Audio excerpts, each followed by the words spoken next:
Jacques chapitre 5, le verset 13 au verset 15, on peut lire. Amen. Quelqu'un parmi vous est-il dans la souffrance? Quelqu'un parmi vous est-il dans la souffrance? Qu'il prie. Qu'il prie. Quelqu'un est-il dans la joie? Quelqu'un est-il dans la joie? Qu'il chante des cantiques. Qu'il chante des cantiques. Quelqu'un parmi vous est-il malade? Quelqu'un parmi vous est-il malade? Qu'il appelle les anciens de l'église. Qu'il appelle les anciens de l'église. Et que les anciens prient pour lui. Que les anciens prient pour lui. En loignant d'huile. Au nom du Seigneur. Au nom du Seigneur.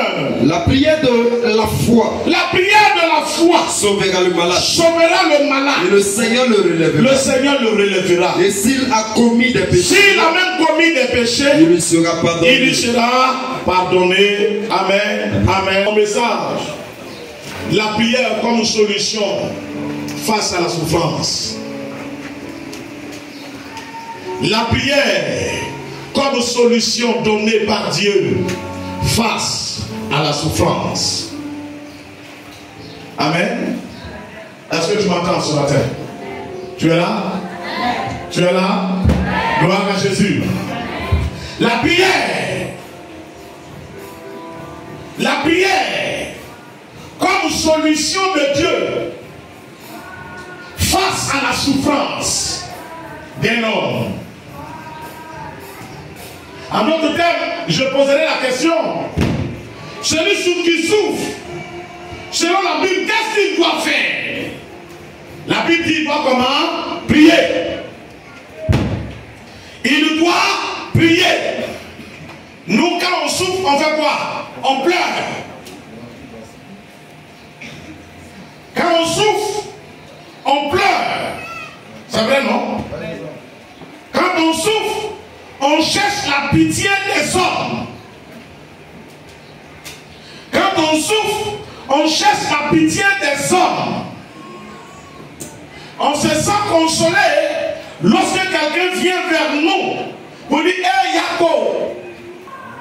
Amen. Amen. Il vient te consoler, mais c'est de façon verbale.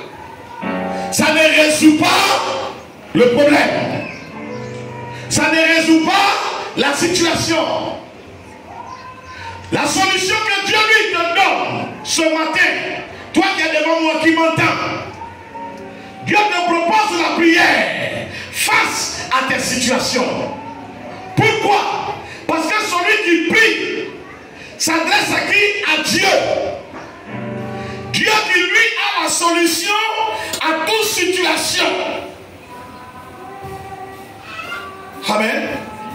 La prière du croyant, du chrétien, est une adresse à Dieu qui lui a la solution à toute situation. Donc quand je suis dans l'épreuve, Dieu me demande de prendre du temps devant lui, de lui poser mon problème. Il dit déchargez-vous sur lui de tous vos soucis. C'est pas ça? De tous vos soucis. Donc, comment je dois faire? Lorsque ça ne va pas, David dit, quand les fondements sont écoulés, le juste que peut-il faire que de se tourner vers l'Éternel? Amen. Que de se tourner vers l'Éternel. Il n'a pas dit vers les hommes. Il n'a pas dit vers les hommes. Il n'a pas dit d'aller pleurer devant les gens. Mais il dit quoi? De se tourner vers l'Éternel. Nous sommes dans un temps de dure épreuve. Quand je dis nous, je parle du monde.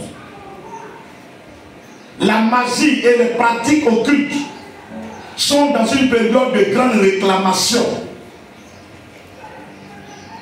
Et la seule façon d'avoir les hommes, c'est de les accabler, c'est de les acculer. Le règne de l'ennemi se développe lorsque les gens sont accablés, lorsque les gens sont troublés, tourmentés. Et si vous regardez dans ces temps-ci, c'est ce que nous vivons. Tout le monde a problème. Personne n'a le cœur tranquille. Tout le monde est perturbé.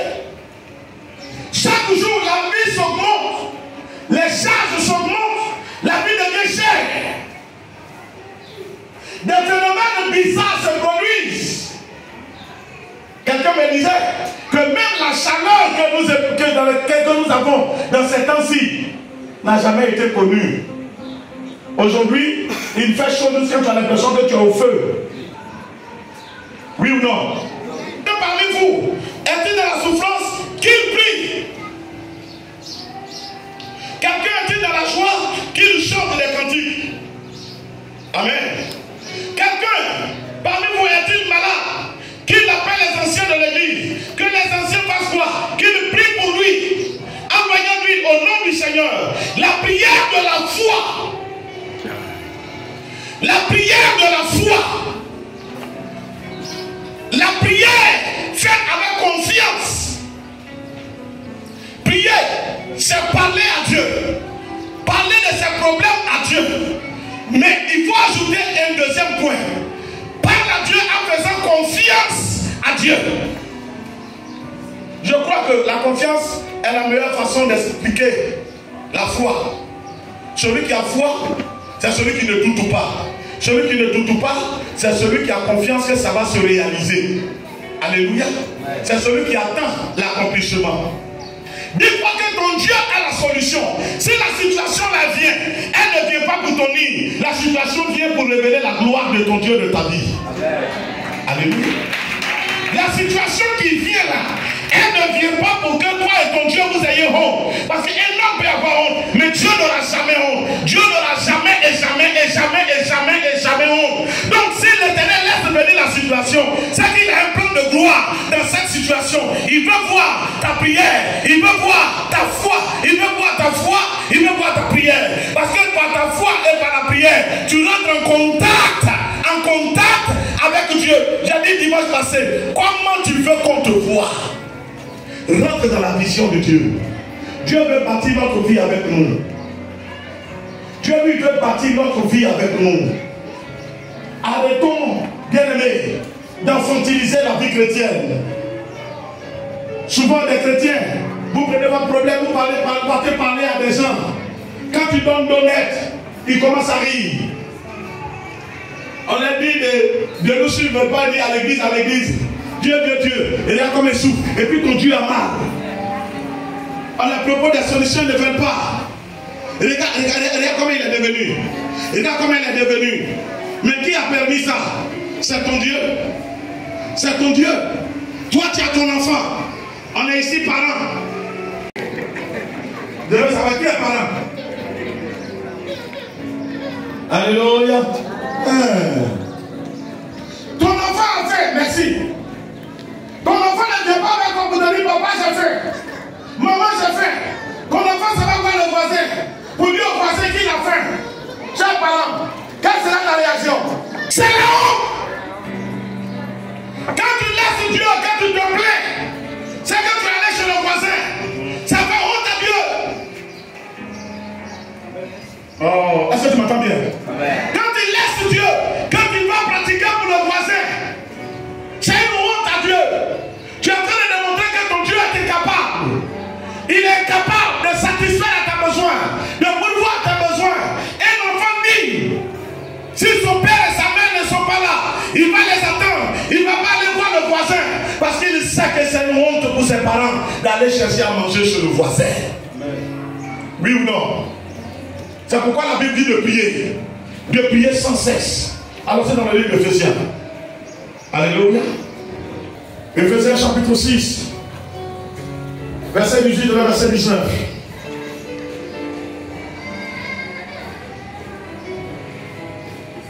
Il dit quoi? Éphésiens 6, 18 à 19, rapidement. La Bible dit ceci. Oui.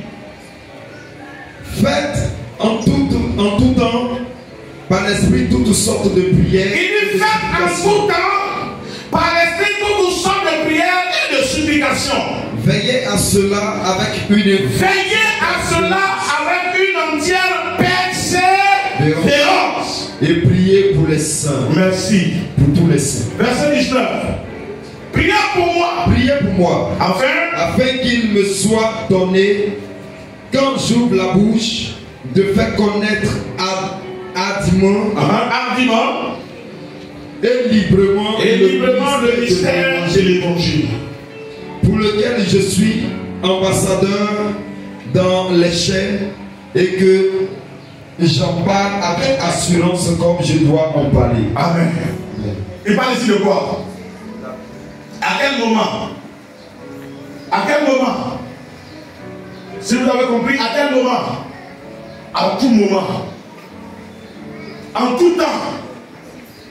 Je vais dire une chose. Il n'y a rien qui soit plus puissant que la prière du chrétien. Écoute-moi. Écoute-moi ce matin. Peut-être tu sous-estimes. Il n'y a rien sur terre qui soit plus puissant que la prière du chrétien.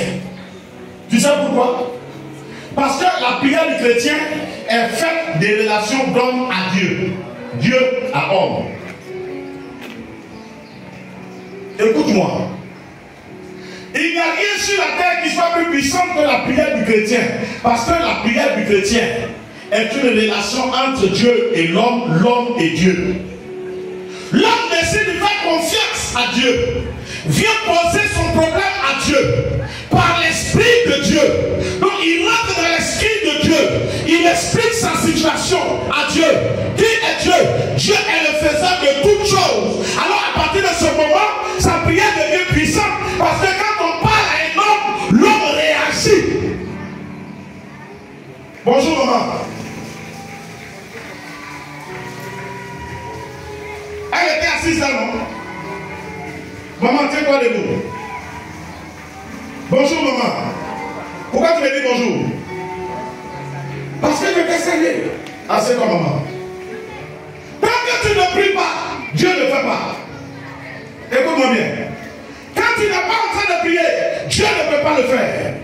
Mais quand tu te mets à prier, Dieu est obligé de répondre. Parce que quand on s'adresse à quelqu'un, la personne réagit.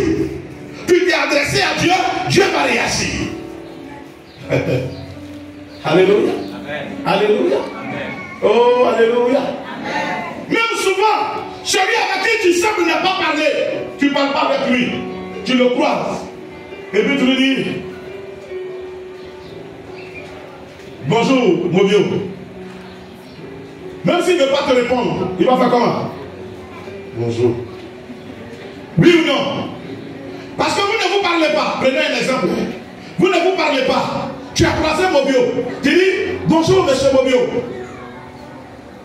Il va te regarder. Forcément. S'il ne te répond pas, il va au moins te regarder. S'il ne te répond pas, il va au moins réagir. Il va faire comment? Il va faire comment? Faut faire. Fais voir. Il va répondre dans sa gorge. Ou bien, oh, il y a quelque chose que les gens font très souvent. Il va te lorgner. Tout ça, ce sont des réactions. Allons-y. Oh. Qui a quoi garder? Hein? Oh. Tout ça, ce sont des réactions. Mais il y a quelque chose qu'on fait de façon courante. C'est quoi? Hein? Ouais. Bonjour mon frère Mobio. Et puis quand tu réponds, comment ça va? Il a réagi ou il n'a pas réagi? Pourquoi? Parce que tu t'es adressé à lui. Il dit, si vous les hommes, vous savez donner de bonnes choses à vos enfants, à combien de fois les hommes, votre Père qui est dans les cieux, ne donnerait-il pas de bonnes choses à ceux qui le lui demandent? Comment on demande à Dieu? C'est par la prière. Et je suis venu te dire ce matin, arrête de te plaindre, fais confiance à ton Dieu. Quand le diable oppresse les gens, quand le diable soumet le monde à sa domination, cherche à détruire, toi fléchis chez nous. Dieu t'a donné les genoux, il t'a donné la bouche, il t'a donné son esprit. Fais-lui confiance, demeure dans la prière. Prie sans t'arrêter, prie en persévérant. Quel que soit l'événement qui est devant toi, il faut prier. Il y a une solution et il y aura toujours une solution. Parce que quand on s'adresse à Dieu, Dieu répond. Je lui réponds.